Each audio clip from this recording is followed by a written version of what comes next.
Materi kuliah Hukum Tata Negara. Topik ke-14 dari 75 topik. Undang-Undang Dasar di Indonesia. Bagian pertama. Undang-Undang Dasar yang pernah dan sedang berlaku di Indonesia adalah Undang-Undang Dasar 1945 sebelum perubahan, Konstitusi Republik Indonesia Serikat, Undang-Undang Dasar Sementara Republik Indonesia, Undang-Undang Dasar Negara Republik Indonesia tahun 1945. Selanjutnya ditulis dengan Undang-Undang Dasar 1945 sesudah perubahan. Jimli Asidiki mengemukakan kelompok negara yang dihubungkan dengan cara mengubah materi muatan Undang-Undang Dasar, yaitu 1. Kelompok negara yang mempunyai kebiasaan mengubah Undang-Undang Dasar dengan langsung memasukkan materi perubahan itu ke dalam naskah Undang-Undang Dasar, antara lain negara Prancis dan Jerman. 2. Kelompok negara yang mempunyai kebiasaan mengadakan penggantian naskah Undang-Undang Dasar, antara lain negara Thailand. 3. Perubahan konstitusi melalui naskah yang terpisah dari teks aslinya, yang disebut amandemen pertama, amandemen kedua, dan seterusnya, antara lain negara Amerika Serikat. Dari berbagai undang-undang dasar yang pernah dan sedang berlaku di Indonesia, maka telah terjadi 3 kali pergantian konstitusi, yaitu dari Undang-Undang Dasar 1945 diganti dengan Konstitusi Republik Indonesia Serikat, Konstitusi Republik Indonesia Serikat diganti dengan Undang-Undang Dasar Sementara Republik Indonesia, dan terakhir adalah Undang-Undang Dasar Sementara Republik Indonesia diganti dengan Undang-Undang Dasar 1945, sebelum perubahan, melalui Dekret Presiden tanggal 5 Juli tahun 1959, sedangkan perubahan Konstitusi Undang-Undang Dasar 1945 dalam 4 tahap, yaitu perubahan pertama hingga perubahan keempat, yang masing-masing tercantum dalam lembaran negara nomor 11, 12, 13, dan 14 tahun 2006. Undang-Undang Dasar 1945 sebelum perubahan. Pada tanggal 5 Maret tahun 1942, Batavia jatuh dan pada tanggal 8 Maret tahun 1942 segala perlawanan berakhir dengan jatuhnya Bandung ke tangan Jepang. Kemudian pada tanggal 9 Maret tahun 1942, General Terporten, sebagai Panglima tertinggi Angkatan Darat Sekutu di Jawa menyerah tanpa syarat kepada Jepang. Sejak saat itu, Indonesia mulai dijajah oleh Jepang setelah sebelumnya dijajah oleh Belanda. Kebaikan Jepang tidak berlangsung lama. Kekejaman Jepang tidak hanya terbatas pada siksaan fisik, tetapi juga dengan berbagai larangan-larangan dalam bentuk undang-undang, yaitu dalam Undang-Undang Nomor 3 dan Nomor 4, yang diumumkan tanggal 20 Maret tahun 1942. Undang-Undang Nomor 3 melarang semua pembicaraan pergerakan dan anjuran atau propaganda perihal peraturan dan susunan negara, sedangkan Undang-Undang Nomor 4 melarang secara tidak langsung pengibaran bendera merah putih, diatur bahwa hanya bendera Jepang yang boleh dipasang pada hari besar. Pelarangan juga dilakukan terhadap lagu Indonesia Raya, dan penggunaan waktu Jepang yang lebih 90 menit dari waktu Jawa, sehingga membuat resah kaum muslim berkaitan dengan waktu sholat. Sikap Jepang terhadap Indonesia melunak seiring dengan dikuasainya satu persatu daerah jajahan Jepang oleh sekutu, yaitu dengan mengumumkan pemberian janji kemerdekaan bagi bangsa Indonesia kelak di kemudian hari. Menurut keterangan Saiko Shikikan pada tanggal 7 September tahun 1944 itu dalam sidang istimewa Teikoku Gikai, yaitu Dewan Perwakilan Rakyat Jepang, yang ke-85 oleh Perdana Menteri Koiso dinyatakan bahwa Hindia Timur akan dimerdekakan di kemudian hari, akan tetapi hal tersebut tidak akan terjadi jika Jepang kalah perang. Kekalahan demi kekalahan membuat Jepang membutuhkan bantuan dari Indonesia. Pada tanggal 1 Maret tahun 1945, Saiko Shikikan, Panglima Balai Tentara Dai Nippon di Jawa berjanji akan membentuk badan penyelidik usaha persiapan kemerdekaan di Indonesia. Selanjutnya, pada tanggal 29 April tahun 1945, pada hari ulang tahun Tenno Heika, dikeluarkan Maklumat Gunseikan nomor 23 tentang pembentukan badan untuk menyelidiki usaha-usaha kemerdekaan, atau Dokuritsu Ziunbi Tiosakai. Pada saat itu, belum dipergunakan istilah Indonesia, akan tetapi Hindia Timur, atau Tuindo, sehingga istilah BPUPK yang digunakan dan bukan BPUPKI.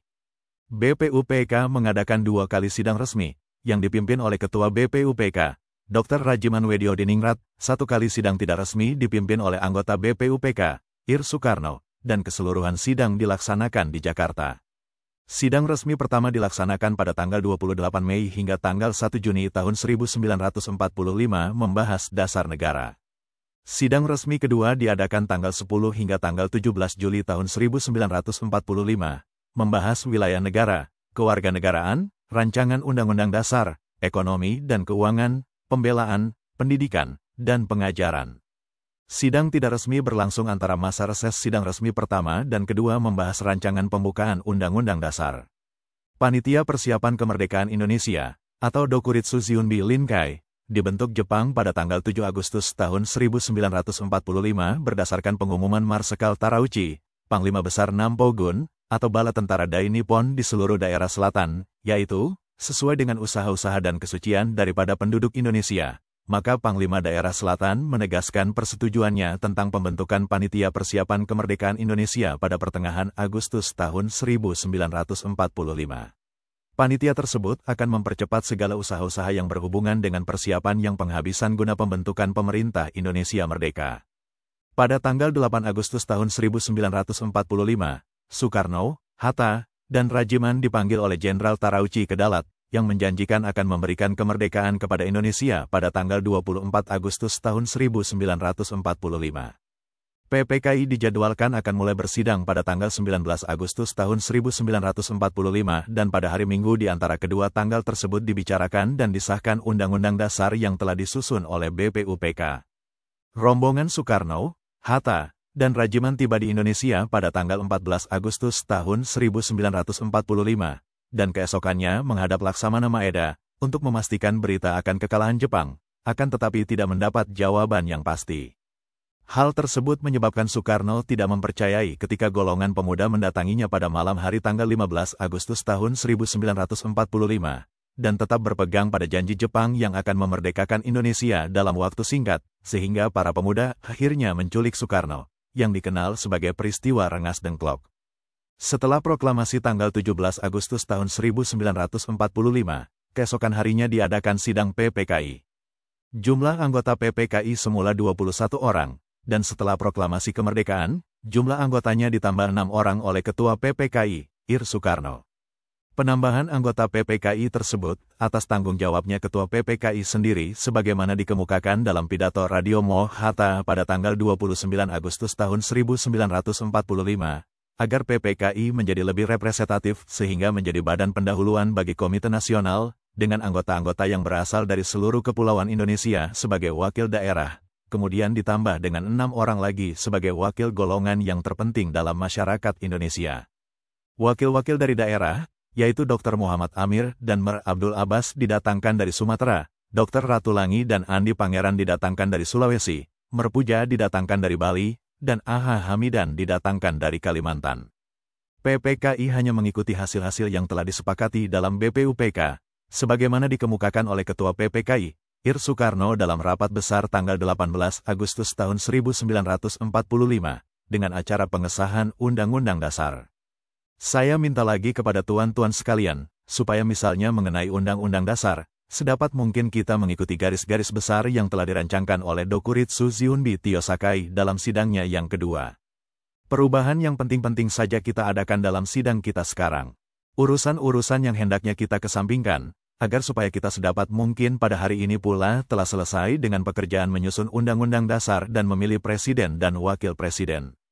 Itulah topik ke-14 materi kuliah Hukum Tata Negara untuk membantu pemahaman mahasiswa Indonesia dan masyarakat umum yang ingin menambah wawasan. Ratusan video tutorial ilmu hukum, ilmu pemerintahan, ilmu komunikasi, ilmu manajemen, ilmu administrasi dan lainnya disajikan di channel ini. Tutorial dituturkan dan disubtitelkan agar dapat ditonton, dibaca sambil didengarkan. Untuk pemahaman yang lebih baik, putar dan dengarkan video tutorial berulang-ulang. Subscribe dan like, agar Anda mendapatkan update tutorial lainnya. Bagikan juga link video ini, agar teman lain juga mendapatkan manfaat channel ini. Sekian dan terima kasih. Sampai jumpa.